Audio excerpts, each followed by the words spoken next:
తిరుమలలో పరకామణిలో జరుగుతోన్న అవకతవకలన్నిటినీ బయటకు తీస్తాము అంటున్నారు బోర్డు సభ్యుడు భానుప్రకాష్ రెడ్డి. దమ్ముంటే సిబిఐతో విచారణ జరిపించండి అంటున్నారు మాజీ చైర్మన్ భూమన కరుణాకర్ రెడ్డి. ఇద్దరి మధ్య డైలాగ్ వారిని ఒకసారి చూద్దాం.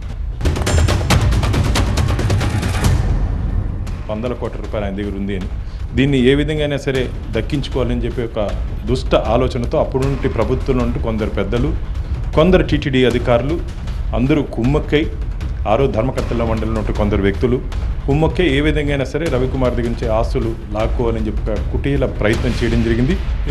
దోచుకున్న తొమ్మిని దాచుకొని పంచుకున్నారు వీళ్ళు.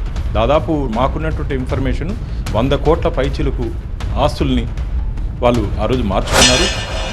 20 సంవత్సరాలుగా ఈ రకంగా చేస్తున్నాడన్నటువంటి విషయాన్ని బయట పెట్టిందే వైఎస్ఆర్ పార్టీ నేతృత్వంలో ఉన్నటువంటి మా పాలక మండలి, మా అధికారులు, ఆనాటి అధికారులు 20 సంవత్సరాలుగా చేస్తున్నాడు అని తెలిసినటువంటి విషయం. అంటే 15 సంవత్సరాలు చంద్రబాబు నాయుడు గారే ముఖ్యమంత్రిగా ఉండిన కాలంలో కూడా ఈ రవికుమార్ అనేటువంటి వ్యక్తి ఈ రకంగా చోరీ చేస్తూనే ఉన్నాడు అని.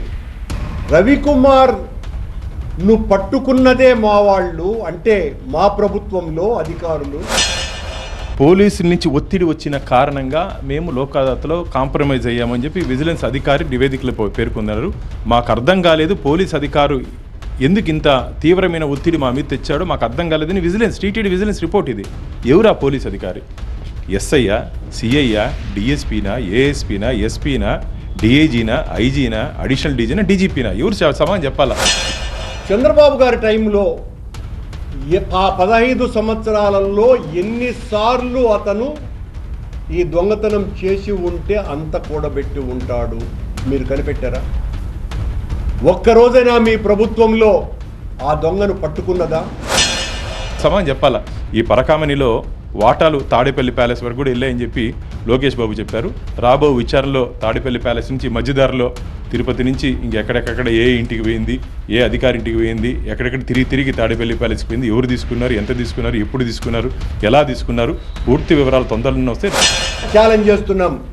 దమ్ము ధైర్యము ఉంటే వెంకటేశ్వర స్వామి భక్తులంగా వెంకటేశ్వర స్వామి సేవలో తరించినటువంటి వ్యక్తులంగా ఛాలెంజ్ విసురుతున్నా దీన్ని సిబిసిఐడి ద్వారా కాకుండా సిబిఐ చేత విచారణ చేయించండి.